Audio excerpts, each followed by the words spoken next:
Hey guys, welcome to the video. Today I'm doing a paint correction on this Nissan 350Z. And so if you stick through the end of the video, today you're going to learn how to do a paint correction like a pro after coming in with no experience. So breaking it down with the basics, we're not going to get too nitty gritty about what polishers, what brands of polishes, what brands of pads. But breaking this down for you guys, three of the main tools you're going to be using are going to be your polishers, your pads, and your compounds and polishes. Now, to make this very simple for you guys, this is a flex polisher. It is a forced dual rotation polisher. Don't worry about that. Just remember that is a DA, a dual action. This is a rotary polisher, which if you're now getting into paint corrections, it is an important tool for you to have, but for the most part, you can get most of your work done with just a DA. Most, but not all. Getting into our pads, we have different colors that can tell you how aggressive a pad is. What's important to note is that all colors are not the same between different brands. But a rule of thumb is that an orange pad, no matter the brand, is usually a medium pad. But I have seen other brands where a red pad can be the heaviest cutting pad. But in this brand, which is SPTA from Amazon, I'll have it linked in the description below, theirs will go from the green, yellow, orange, blue, and red, from heaviest cut to the lightest cut. This is a different brand pad, as you can tell obviously from the breathing holes that are in the pad, and this falls somewhere between the aggressive cut of the blue and the red pad. But again, you can have pads where it can be red and be harsher than everything, or it can be a red one that's actually a little bit softer than the black. But for these specific pads, this black is softer than the red. And when we get into our polishes, we have our heavy cut compound, our medium cut compound, and our fine cut. Now, I've laid it out like this for you because essentially we're going from most aggressive to least aggressive. After this, we're going to go over to the 350Z, and you'll see the 4 square I've set up with the tape, and I'll show you how to do a test panel to figure out what works best. So a rule of thumb from this, past this is going to be your purple foamed wool pads, your white wool pads. We're not getting into any of that today. Typically, that kind of stuff is for very aggressive paint, and I don't want to add more confusion to this because we're not even going to touch the rotary today. But typically, the way these things are lined up, your fine cut polish should only be used with these 3 pads, your 3 softest. Your medium cut polish should be used with these 3 pads, and your heavy cut polish should be used with pads yellow, green, and aggressive beyond that, which is your wool pads and your foam wool pads. Machine wise, you can use this machine to run any of these pads. You can, in theory, run this machine with all of these pads as well. It gets very tricky running a rotary with very soft pads to finish without getting holograms, but it can be done. It's been done for years. Likewise, it gets tricky if you're trying to do very heavy cutting with a DA polisher and you're trying to use the wool pads that are over here. Again, that stuff is very aggressive, typically for boats or some very, very, very hard German paints. So now that we have this and you understand this goes here, this goes here, typically to the left of orange is going to be used for removing scratches, and to the right of orange is going to be used for removing swirls. 2 different things. So let's head over here and we'll get right into that. Now what we have over here is going to be a 4 square. Take your tape. It doesn't have to be this big, but for demonstration purposes, I'm making it as large as possible using basically most of the trunk. Now what we want to do in this case, we're going to do a 1-step on the entire vehicle. So I want to see what combo gives me the best result with the least amount of work. So as you can see with the light, you can see how bad the scratches are. You can see the heavy swirl marks. And each quadrant is basically the same in terms of damage. We have a little more heavy scratching here in this quadrant compared to this one. Doesn't have those. This one does have a heavy scratch there running through. So what we're going to do with this 4 square is leave this one untouched. We have the X. We will not do anything in this quadrant at all, so that way when we're done with all 3, we can compare it to the 4th one, the first one that nothing is done to, and we can see the improvements that we've made. This is an important step. If you're doing this as a business, I would suggest doing this in front of the customer so that they can see what results they get. You may do a perfect 1 step here and they're happy with it. Well, then go over here and show them what a 2 step may look like. But making it simple for you guys, let's get into it with what we're going to do in each quadrant and how you figure out what it needs. Now, coming back over here to the table. So if I have no experience, I have no idea which combo is going to get that out. To make our life simple, let's start right in the middle. We're going to use our dual action polisher, an orange pad, and a medium compound. Doing this will give us a baseline to start with. So you'll see after we do a test over there, if I do this and it doesn't remove any scratches or swirls, then I know I need more aggressive and I'm going to step down, whether it be DA, yellow pad, and medium cut compound, or it may be DA, yellow pad, heavy cut compound. It may be rotary, yellow pad, heavy cut, rotary, yellow pad, medium cut. A rule of thumb for what I suggest here is, if I do this and I realize I need it more aggressive, instead of killing a lot of time going 1 step down, jump 2 steps. So it may be I jump 2 steps to this pad with that polish. I may jump here, a more aggressive machine, 1 step over, yellow pad, and keep the same polish, 2 steps, 2 steps. If I do it and I realize it's actually bringing out all the scratches and swirls are gone, but I've created my own swirls from the machine, then I need something a little bit softer if I want to finish it out perfect, and I would know I would go softer for the finishing cuts. So now I'm going to get into polishing each quadrant. I just did the first quadrant using an orange pad and medium cut. This next quadrant, I'm going to go with a heavier combo using the yellow pad and heavy cut. And then for the final quadrant, I'm going to go lighter than the orange. I'm going to go with a red or a black pad and a fine cut, just so you can see the differences of what is achieved with a 1 step. Now, on the final one, I'll show you how to address putting the polish on your pad. There's many different ways to do it. I do mine unconventionally, which is why I haven't shown you here. I'm going to show you the traditional way of applying polish to your pad when we get up there. But this part will remain the same no matter what you're doing. When you're going with your polish, you want even pressure, keep your face flat, and a nice motion left to right, down a row, right to left, down a row, left to right. And then we're going to go up and down and up and down, just like this.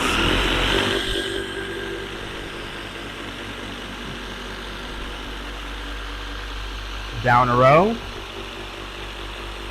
come over, down a row. Notice I'm keeping my pad flat. I'm not laying it on the ridge to burn through the paint. And over. And now we want up and down.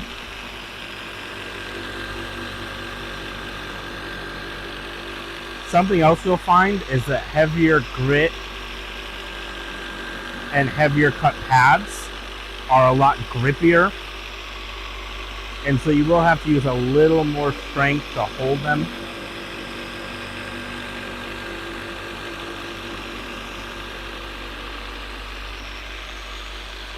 And time and experience will tell you how many passes you need to do, how warm the paint needs to get.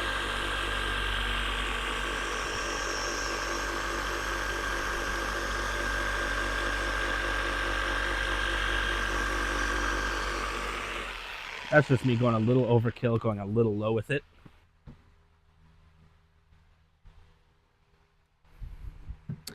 And for our final quadrant, we have our red pad. And the traditional way to do this, we'll take our polish, Always shake it up. Make sure everything in there is evenly dispersed. And we're going to do 6 dots around the outside. This is a traditional way to do it. I prefer to use mine a little zigzag. You can use too much polish on a pad. You can also use too little polish on a pad. You can see the difference between these two. This can also be a telltale sign depending on how well your polish works in. I can tell you right now, looking at that versus this, we already know, looking at what we started with, this paint needs a 2-step to come out perfect. This is the evidence we needed of that. We're going to take our soft one, spread it around into the areas you're going to be working in. That way you can pick up fresh polish as you come through. Give me 1 second here to get this placed over my shoulder. And we're going to one-hand this baby.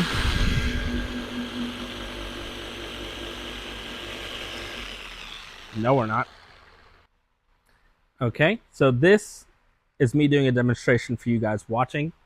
I just did a medium cut combo, a heavy cut combo, and a light cut combo. The way you would do this if you're doing this yourself on a car is start with this, and then from here figure out if you need to go lighter or heavier. So instead of me just giving you the answer, I want to show you what happens if you just do this. So let's go ahead and wipe this off. We have nothing was done. Remember, this is a 1-step, so I don't expect this to come out perfect, but we're going to see how good we can get it with the least amount of work. In this quadrant, we have our medium cut combo using a medium orange pad and medium polish.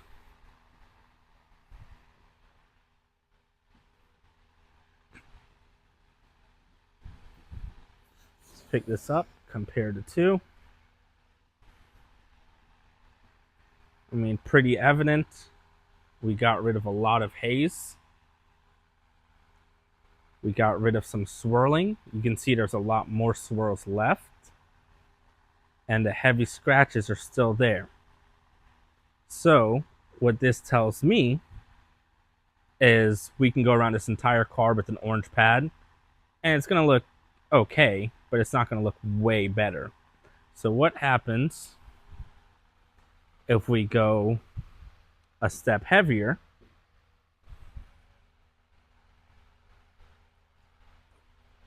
We can see even more swirling has been removed. The scratches got lighter over here. But if you look closely around the light, we still have some haze. Let's see what these two look like side by side.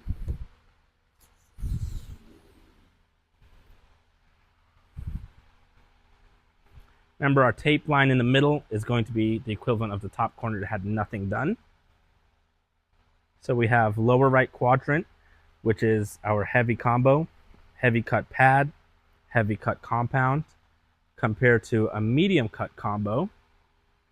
I think it's a pretty clear winner. If we're going to 1-step the entire vehicle, what we would do, we would go with the yellow pad over the orange pad. As you can see, there's still more work to be done. So what I personally would do if I was testing this for real, I do this, I see there's more flaws, I'm going to go a step down. Here we go. And then from here, I would say, okay, I really need to go a step further down and maybe go to the teal pad with the heavy cut combo to really get this out.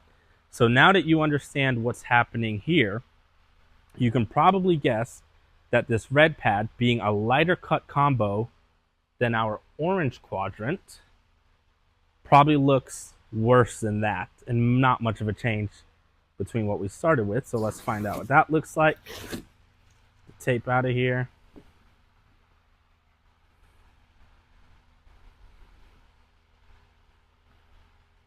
See how much improvement we got up here. First glance, it definitely got rid of some of the hazing. Let's get the light on it. So we still have a ton of swirls and a ton of haze. Better than what we started with? Absolutely.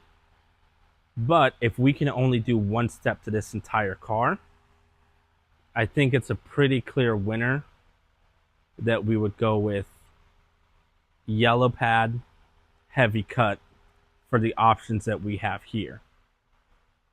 Now, from this angle, without the light shining on it, you can see how yellow and orange both look great. You can even see that top quadrant looks really nice too. This is why it's very important that you have a light shining down that you can inspect the paint with. And so if I was doing this quadrant without an instructional video, this is where I would try out the teal pad with the heavy cut combo. So I'm going to grab it, polish it off camera. I'm actually going to do that in this quadrant with the X, so I can come back and compare it for you guys. Okay guys, so what we did was off camera polish this last quadrant using the heaviest pad, the heaviest cut combo. So I'm going to go back through it again, showing you the lightest, that corner, medium, heavy, and our heaviest to show you the progression through the different grades. So if you remember, we started here using our light combo.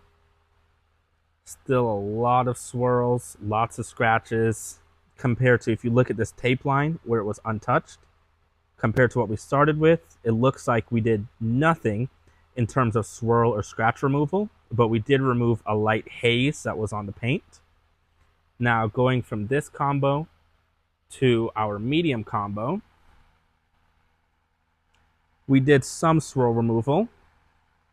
Still a lot of swirls left. Lots of scratches left. Again, find the tape line, compare to what we started with. Looks like we about halved the swirls. Still got the scratches, but we got rid of the haze as well. So let's go one cut heavier. Looks like we got rid of a lot more swirls. Still some swirls in there, still some scratches in there, but much better. So let's see if we went one step heavier using our teal pad and heavy cut combo. Now we have almost full swirl removal, almost full scratch removal.